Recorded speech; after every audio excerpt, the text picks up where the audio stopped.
Hi, welcome back to Voices of Reality. I'm your host, Kasha Fawcett, the real me. I have Tracy with me, and during the break, we're talking about the difference between a therapist and a coach. And I learned something new just now, and I wanted Tracy to kind of go into that as well. Well, there is a difference. Coaching is actually really deals with present day, and therapy deals a lot with past tense issues. It can really kind of steer a client a certain direction. What coaching does that's very different is we try to empower the client to answer their own questions. So coaching is not supposed to be giving you the answers per se. We can give you information, but we let the client really lead. And that's the power of the coaching, is the client really does have all these answers inside. It's just helping them. We ask the right questions to get them to find those answers. And so it can be a very empowering experience. That makes a lot of sense, because I just learned that too, just on the show. I was like, oh.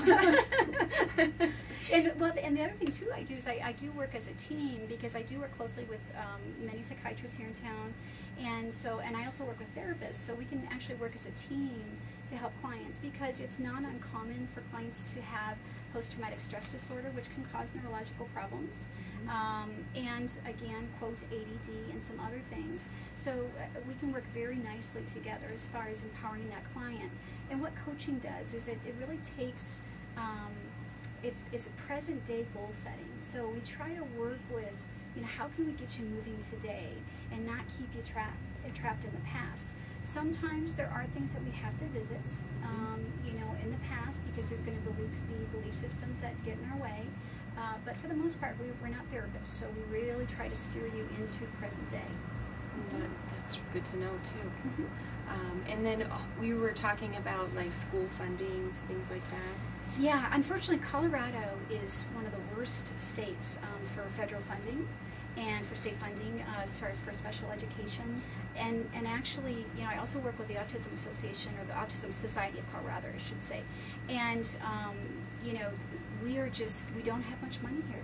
So what happens is, and especially in the school systems, there is no money for special education. So what I hear constantly from parents in the school systems is, I can't get help for my kid. I have an IEP. By law, they have to help their child, but it's very limited because, like we all know, the funding is horrible right now. Things are being cut back. So the children struggle. Everybody's paying the price for that. So unfortunately, they're not going to go and look to diagnose children because they have to support them. They don't have the funding. So a lot of parents are really struggling with getting, finding help for their children. And a lot of associations, the Autism Society has really struggled with getting attention around autism. I tend to work with clients with autism, usually with Asperger's, which is the minor side of the spectrum, also ADD. Even though it's not considered to be on the spectrum of autism, I believe it is, because a lot of the symptoms are very much the same, except on the very minor side or the higher functioning side. So I work with people also with mild to moderate head injuries and brain injuries, and also with illness. I have clients that have fibromyalgia, which can cause a lot of neurological fog. And so many of the strategies that I use will help people with illness as well. Oh, wow. It's a lot of techniques people out there can benefit from. I actually have a question. So can you, what is the difference, between autism? What does the child have? What is their experience? How do they act out? I mean, I hear these stories, and I've never really looked into it. So can you tell me truly what autism is and how a child behaves, and how they're diagnosed with that? Well, and with autism, it depends on the spectrum. It depends on the severity. But if you're talking about severe autism, then generally, I think all of us have seen people that have they yell out. A lot of Tourette's is a really common comorbid condition with autism, where they start yelling out. They can't control what they say, or if they scream. But they have a hard time with focus. They're very delayed in their learning. What they try to do is they want to get this diagnosed within the first 2 years. For many years, there was problems where there was a 5-year, 7-year waiting list for these children to get diagnosed. And there's only a small window of time when you're at a young age where you can start learning, practical, very fundamental behaviors when you're, between 2 and 5, and if they don't catch it, they end up having severe problems.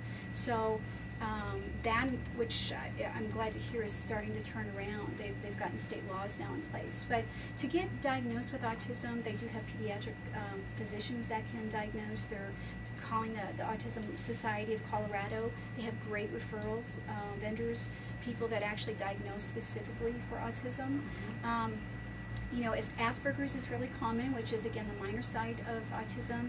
And usually you'll find people with Asperger's, and I find a lot of them in IT, the information technology. Oh, great. So if you're an IT guy, you got Asperger's. Asperger's? Okay. Yeah, well, sorry. That's okay.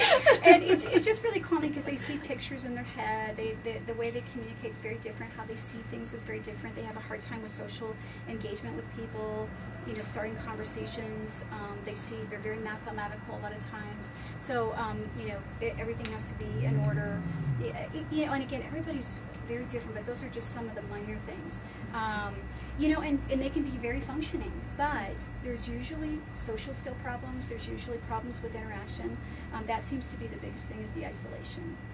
You know, there's one thing I wanted to ask too, because I heard, and I don't know if this is true, is that kids with autism or with that problem, they will harm somebody, or like, let's say I walk up to you and I hit you, and they'll feel like no remorse, and they don't even know that they did something. Is that true?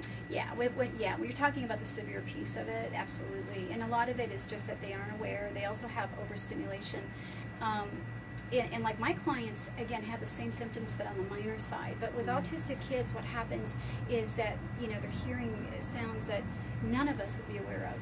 They're so hypersensitive. Their skins are hypersensitive, things that touch them. And when they're hitting and scratching, it's because they're trying to just relieve that for just a little while.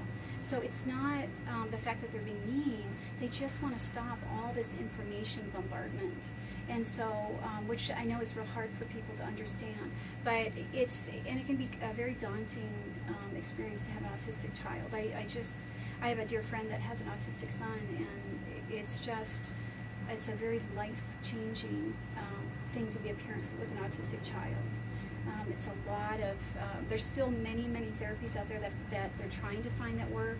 A lot of them don't, so it's just trial and error. But it's getting the support, because it's very isolating when you're a parent with an autistic child.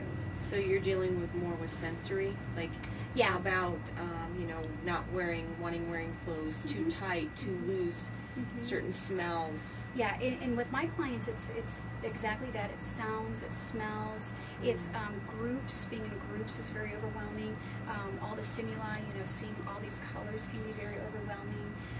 I do also have clients that they literally just pick up noise in their head, and they feel like they're hearing people's voices in their head. They're picking up the energy within the room, so they're very hypersensitive. And so what I do is I teach classes of helping adult, and it's mostly adults, learning how to deal with that, but I do deal with children as well. How do you deal with that overstimulation? How do you get centered? And many people with a lot of these issues don't know how to center. We have a hard time being in our body because our brains are just going all the time. So it's learning how to ground, it's learning how to get centered, so we can start kind of desensitizing all the noise. And so, and I call it working with our intuitive gifts.